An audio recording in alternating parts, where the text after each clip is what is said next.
Jail में इमरान खान पर सख्तियां, उमर अयूब ने खामोशी तोड़ दी। बिच्छू आदत से मजबूर होकर डंक मारता है। हुकूमत आदत से मजबूर होकर आइन से छेड़छाड़ करेगी।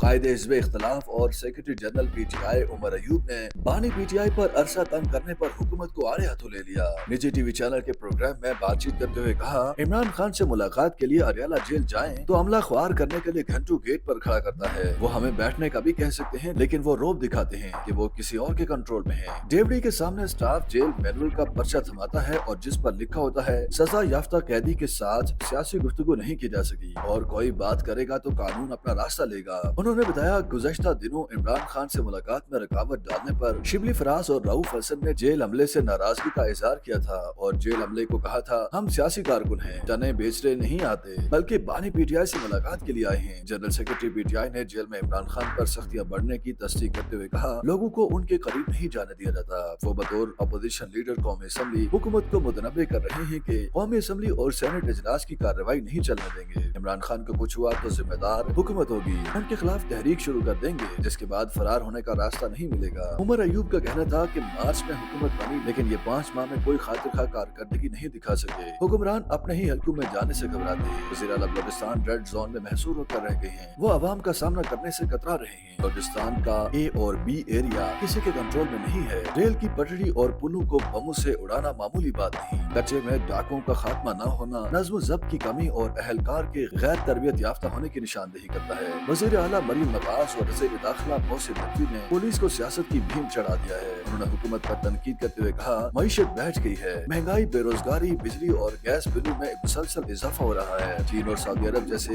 दीगर ममालिक पाकिस्तान में सरमायाकारी नहीं करना चाहते। IMF का पैकेज भी मिलने का इम्कान नहीं। ये क्या साराइयां नहीं बल्कि नविश्ता दीवार है। मालियाती इदारे पाकिस्तान में इस्लाहात का मुतालबा कर रही हैं। अपोजिशन लीडर ने JUI वफ्द और PTI की मीटिंग पर कहा, मौलाना फजल रहमान और PTI के ताल्लुकात में गहरी खलीज थी जिसे पुर करने की कोशिश की जा रही है। कौमी असम्बली और सेनेट में इत्तफाक के राय से चलेंगे। आईनी तरामीम की सूरत में यकनुकाती एजेंडा होगा। स्ट्रीट मूवमेंट की सूरत में सरबराह JUI फे अपना रास्ता अख्तियार करेंगे और तहरीक तहफ़्फ़ुज़ आईने पाकिस्तान के प्लेटफॉर्म के जरिए हम अपनी सियासी कुव्वत का मुजाहिरा करेंगे। उन्होंने सवाल उठाया, मौलाना फजल रहमान हुकूमत के साथ चलने को तैयार नहीं है तो आईनी तरामीम में हुकूमत को वोट कैसे देंगे? हुकूमत हमारे 41 आजाद अरकान की हमायत हासिल नहीं कर सकती। सब ने पार्टी वाबस्तगी से मुतालिक बयान हल्फी जमा कराए हैं। 41 अरकान दबाव के बावजूद कभी भी PTI का साथ नहीं छोड़ेंगे। वो आग का दरिया अबूर करके यहाँ तक पहुँचे हैं और हमारे अरकान लोहे के बन चुके हैं। उमर अयूब का कहना था कि इमरान खान का आईनी तरामीम से मुतालिक खदशा बिल्कुल दुरुस्त है। बिच्छू अपनी आदत से मजबूर होकर डंग मारता है, इसी तरह हुकूमत आदत से मजबूर होकर आइन से छेड़छाड़ करने की कोशिश करेगी। एस्टेब्लिशमेंट से मुज़ाकरात की कोई गुंजाइश नहीं। उन्होंने PTI में धड़ेबंदी की तरदीद करते हुए कहा, पार्टी में एक ही ग्रुप है जिसे लोग इमरान खान के नाम से जानते हैं। सियासी जमातों में मुख्तलिफ आरा होती हैं। इसका मतलब ये नहीं कि तहरीक इंसाफ तकसीम और इख्तिलाफ का शिकार है। इमरान खान के खिलाफ तमाम मुकदमात खत्म हो चुके हैं। कानून तकाज़ों के मुताबिक उन्हें चंद हफ्ते कबल ही रिहा कर देना चाहिए था। सेक्रेटरी जनरल PTI ने इम्कान जाहिर किया कि मईशत मुस्तहकम न होने की वजह से हुकूमत चंद माह में दम तोड़ जाएगी और फिर नए इंतखाबात होंगे।